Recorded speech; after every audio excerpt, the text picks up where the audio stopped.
राम राम जी। मेरा नाम बाबा रामदास और आप देख रहे हैं मेरा यूट्यूब चैनल बाबा की खरी खोटी।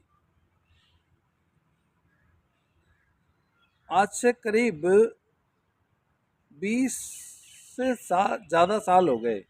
जॉर्ज फर्नांडिस रक्षा मंत्री थे। तो जॉर्ज फर्नांडिस रक्षा मंत्री थे अटल जी की सरकार में। तो अटल जी की सरकार आई थी 1999 से लेकर 2004 तक। तो 2004 में आ गए थे मनमोहन सिंह की सरकार। तो वही 99 से लेके 2004, मतलब आज से करीब वही 20 साल पुरानी बात हो गई। तो जॉर्ज फर्नांडिस साहब रक्षा मंत्री थे। तो he was a very very sensitive defence minister. तो उन दिनों क्या हुआ था कि सियाचिन में ये बहुत डिफिकल्ट टेरेन है। तो सियाचिन के लिए ना इक्विपमेंट खरीदे जा रहे थे, और सियाचिन में हमारे बहुत जवान तैनात है और बड़ी डिफिकल्ट कंडीशन से रहने के लिए। तो सियाचिन के लिए स्नो मोबिल स्कूटर्स, जो स्नो के ऊपर जो स्कूटर चलता है, वो स्कूटर खरीदे जाने थे। तो वो डिफेंस मिनिस्ट्री में फाइल आई हुई थी। तो एक साहब सेक्रेटरी साहब थे, सीनियर अफसर थे, उन्होंने उस फाइल को रोक रखा था और उस पर वो ऑब्जेक्शन लगा दिया था कि सेना ने ये स्नो मोबिल्स जो मांगे हैं, तो ये इतना महंगा इक्विपमेंट खरीदने की क्या ज़रूरत है, बहुत ज़्यादा पैसा खर्च हो रहा है, तो इतने महंगे स्नो मोबिल्स हम सियाचिन के लिए क्यों खरीदें। वो उन्होंने फाइल पे ऑब्जेक्शन लगा रखा था। वो फाइल आ गई जॉर्ज साहब। ये एकदम सच्चा किस्सा है तब, और ये बाकायदा इंडिया टुडे मैगजीन में छपा था, और इसकी बड़ी चर्चा होती है देश में। नए बच्चों को शायद ये बातें नहीं पता होंगी, तो उनके लिए बता रहा हूँ। तो जब जॉर्ज फर्नांडिस रक्षा मंत्री के पास वो फाइल आई, तो उस पर नोट लगा हुआ था कि इतने महंगे स्नो मोबिल्स खरीदने की क्या ज़रूरत है। तो जिस अधिकारी ने वो नोट लगाया था ना, जॉर्ज साहब ने उनको बुला लिया। आ जाओ साहब। हाँ जी, क्या है, क्या ऑब्जेक्शन है, मतलब डिफेंस मिनिस्ट्री को क्या ऑब्जेक्शन है स्नो मोबिल पे। बोला सर बहुत महंगा है, क्या ज़रूरत क्या है, उसकी ज़रूरत ही नहीं वहाँ पे। अच्छा, उसने कहा एक काम करिए, आप अपना सामान मान जरा पैक कीजिए और जरा जाइए, 3 महीना सियाचिन में आप जवानों के साथ रहेंगे, और आप वहाँ 3 महीना रह के खुद एवेल्युएट कीजिए कि वहाँ पे बर्फ में जवानों को इधर से उधर लाने ले जाने, यात्रा करने या ड्यूटी देने के लिए, गश्त लगाने के लिए स्नो मोबिल की जरूरत है कि नहीं है। 3 महीने आप रह के पता लगाएंगे। अब साहब अफसर साहब को तो अरे बाप रे बाप, अब हमारे तो अफसर साहब ऐसे कैसे। अब सब तहलका मच गया मिनिस्ट्री में कि इतने सीनियर अफसर को रेल मंत्री ने बोल दिया कि जाओ सियाचिन में बेटा पता लगाओ कि स्नोमोबिल चाहिए कि नहीं चाहिए। अब तो तुम ही टिप्पणी करोगे तभी खरीदा जाएगा। अब साहब वो अफसर बहुत रोए, बहुत चीखे चिल्लाए, अरे साहब हमको फलाना बीमारी है, ढकान बीमारी है, हई है, हुआ, बहुत दुनिया भर का बहाना किए। और जॉर्ज साहब इतने सख्त आदमी थे, उसने बोला नहीं बेटा अब तो तुम सियाचिन जरूर जाएगा। चलो 3 महीने नहीं जाएगा साला, 15 दिन जाएगा। 15 दिन वहां रहा और गया। यस, पिंड नहीं छूटा था श्रीमान जी। 15 दिन गए, सियाचिन गए, वहां रहे। अब ऐसे तो आदमी रह नहीं सकता 15 दिन वहां। वहां रात बिताने के लिए ही बहुत ज्यादा एक्लेमेटाइजेशन की जरूरत होती है, बहुत ज्यादा फिजिकल फिटनेस करना पड़ता है। तो इनको ले गए सब वहां पे। जब आप ये सोनमर्ग से आगे थोड़ा सा बढ़ते हैं, मतलब जब श्रीनगर से ले जाते हैं ना, तो सोनमर्ग से थोड़ा सा आगे बढ़ने पे वहां पे एक high altitude warfare training centre है। ये कारगिल के बाद, कारगिल के दौरान ही बन गया था, कारगिल युद्ध के दौरान। तो वहां पे इनको बाकायदे सब वो सब पहाड़ पे चढ़ना उतरना, ये जुमारिंग, रैपलिंग, हाई पूरा पूरी माउंटेनियरिंग सिखाए अफसर साहब को। उसके बाद 15-20 दिन वहां बिताए, वहां पूरी ट्रेनिंग करके एक्लेमेटाइजेशन किए, फिर सियाचिन बेस कैंप में। उसके बाद फिर सियाचिन तक गए, वहां 15 दिन रहे, मर गए होते। फिर जब वहाँ से आए तो बोले हाँ सर बहुत ज़रूरत है, बहुत ज़रूरी है। ये एकदम सत्य घटना है। तो आज मैं तब वो एक्स भूतपूर्व ट्विटर पे एक वीडियो देख रहा था कि एक इजरायली महिला है, उनके छाती में बहुत दूध उतर रहा है आजकल। तो हमारे यहाँ कहते हैं कि लड़का जब मतारी के दूध उतरला तो उ चोंची पियाओ बदे पहना जाले। लड़कन बच्चा के दूध पिलाने के लिए जब छाती में दूध उतर जाता है, जैसे गाय भैंस को भी हमेशा दूध नहीं रहता है थनों में, आपको पता है? शायद शहरी लोग नहीं जानते होंगे, गांव के लोग तो जानते होंगे। जो शहरी बच्चा है उसको नहीं मालूम है कि वो गाय और भैंस इत्यादि के थनों में हमेशा दूध नहीं रहता है।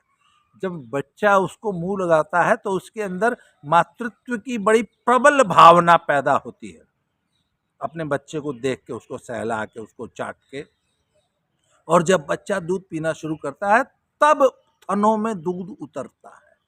जी, बहुत से लोगों के लिए नए नॉलेज की बात होगी।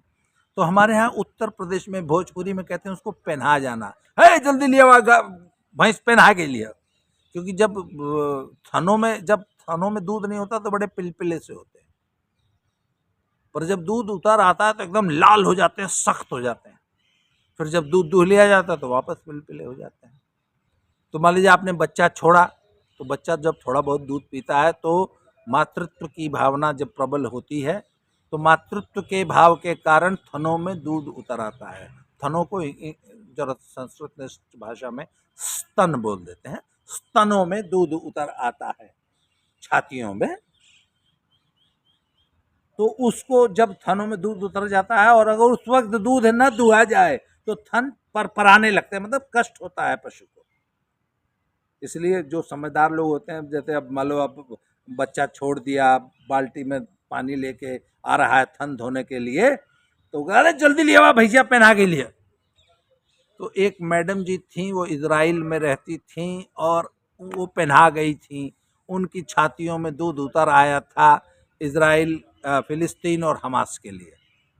तो वो कोई शायद व्हाट्सअप मैसेज या ऐसा कुछ सोशल मीडिया पे कुछ मैसेज कर दी थी। तो आज वो दिखा रहे थे कि उनके घर पे दो ठो इजराइल पुलिस, एक महिला और एक पुरुष पहुँचे और उनको बताए कि ये देखिए आपने ऐसा ऐसा व्हाट्सएप पे मैसेज भेजी हैं आप, और ऐसा आप फेसबुक या ट्विटर पर ऐसा ऐसा लिख रही हैं, आपको हमास से बहुत ज़्यादा प्रेम उमड़ रहा है, इसलिए आपकी नागरिकता रद्द की जाती है और आपको गाजा फिलिस्तीन में डिपोर्ट करने का सरकार ने आदेश दिया। तो बड़ा एकदम चीखने चिल्लाने लगे एकदम। जैसे ही ये आदेश हुआ कि अब आपको गाजा फिलिस्तीन में रहना है तो सारा प्रेम उतर गया और लगी चीखने की, no no no there is some misunderstanding. बोले नो मिसअंडरस्टैंडिंग, कम ऑन। ऐसे ही एक और वीडियो मैंने पिछली वीडियो में भी जिक्र किया था, आई थी कि जहाँ पे कुछ इजरायली जो है, ये लिब्रांडू तो जहाँ रहेगा वो अपने देश से गद्दारी किए बिना मान नहीं सकता। जहाँ भी लिब्रांडू, सेकुलर, वोक, इस किस्म के वामपंथी, कांग्रेसी, ये जहाँ रहेंगे ये अपने देश से गद्दारी जरूर है। ये कांग्रेसी हिंदुस्तान में ही अकेले नहीं है, पूरे देश में है, पूरी दुनिया में है। ये एक अलग किस्म का प्राणी होता है, इसका तो पूरा एनाटॉमिकल और फिजियोलॉजिकल एनालिसिस होना चाहिए कि इन सब में ऐसा क्या होता है कि ये इतने गद्दार होते हैं क्या। तो साहब वो 10-12 ठो लिब्रांडू थे इजराइल वाले, वो भी जो है फिलिस्तीन और गाजा के और हमास के समर्थन में जो है प्रदर्शन कर रहे थे। तो पहले तो पल भर मारे हैं, सब घसीट घसीट के मारे, और ऐसा बताया जाता है कि उनको एक फौजी ट्रक में भर के हमास में छोड़ा है, वहाँ गाजा में छोड़ा है कि लो बेटा अब तुमको बहुत प्यार हो रहा था ना गाजा से, अब लोग फिलिस्तीनियों की सेवा करो गाजा। तो तब ये हमारे, मैंने कहा यार ऐसे तो बहुत सारे 10-20 करोड़ हिंदुस्तान में भी हैं, और भी बहुत सारे हैं कांग्रेसी, सभी सब पहनाए हुए हैं फिलिस्तीनियों को दूध पिलाने के लिए। आरफा खानम शेरवानी पहनाई लिए, और भी हम, और बहुत सारे हैं यार, और आशुतोष कुमार हैं, और जितने सत्यहिंदी.com वाले हैं ये सब हैं, श्रवण गर्ग हैं, और अभिसार शर्मा है, पुण्य प्रसून वाजपेयी है, एक वो हमारे जमनलाल शर्मा जी इतने वरिष्ठ हॉकी प्लेयर हुए हैं, ओलंपिक चैंपियन, उनका लड़का है दीपक शर्मा, वो भी पहनाया हुआ है, वो भी जो है गजा फिलिस्तीन को दूध, छाती में दूध पिलाना चाहता है। इन सबको भी जो है ना, और बहुत सारे लोगों को पाकिस्तान प्रेम उमड़ता रहता है। तो ऐसे मेरे मन में बात आई, मैंने कहा इन सबको जो है ना, जैसे जॉर्ज सर ने कहा था ना कि जाओ बेटा 3 महीना जरा सियाचिन रह के आओ, तब पता चलेगा कि स्नोमोबिल स्कूटर चाहिए कि नहीं चाहिए।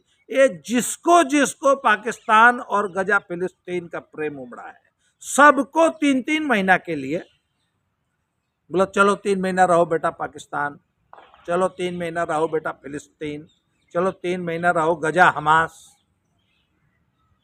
फिर तुम लोग को जरा पता लगे, फिर देखें कितना समर्थन करते हो फिलिस्तीन का। और दुनिया में जितने ये हमास समर्थक है, जितने फिलिस्तीन के समर्थन में दुनिया में जहां भी जुलूस निकाल रहा है, हर सरकार को इनको फिलिस्तीन में डिपोर्ट करना चाहिए कि जाओ, अगर बहुत प्रेम उमड़ रहा है तो जाओ हमास वालों को, फिलिस्तीनियों को दूध पिलाओ। ये जो इजराइल ने एक नया रास्ता दिखाया है पूरी दुनिया को कि सभी गजा प्रेमियों को, सभी फिलिस्तीनी प्रेमियों को, सभी पाकिस्तान प्रेमियों को जहां जहां के लिए प्रेम उमड़ा है वहां पे डिपोर्ट करिए। देख लीजिए क्या सारा प्रेम एक दिन में से काबू होगा। इन सबको एकदम इसी तरह डील करने की जरूरत है जैसा इजराइल कर रहा है। और अपना तो पहले दिन से स्टैंड है कि जब तक इस पोलियो का एक भी वायरस, पोलियो, इस पोलियो, पेलियो, इसको पोलियो नहीं पेलियो बोलिए, इस पेलियो वायरस का एक भी अगर कीटाणु इस दुनिया में जब तक बचता है तब तक बमबारी करके इस वायरस को जड़ से समाप्त किया जाना चाहिए। ये जो आतंकवाद नाम का वायरस है, इसको अगर धरती से नहीं मिटाया गया इस आतंकवाद को, तो ये पूरी धरती को खत्म कर देगा। और आतंकवाद के सभी समर्थकों को, फिर वो चाहे जिस देश में, उसी तरह सख्ती से निपटने की जरूरत है जैसे इजराइल निपट रहा है। और वो इजराइल का फॉर्मूले का हम समर्थन करते हैं कि जब तक एक भी आतंकवादी जिंदा है, आतंकी जिंदा है, ये जो अभियान है ये रुकना नहीं चाहिए। आज के लिए इस वीडियो में इतना है, अगले वीडियो में फिर से मिलते हैं। Thank you very much.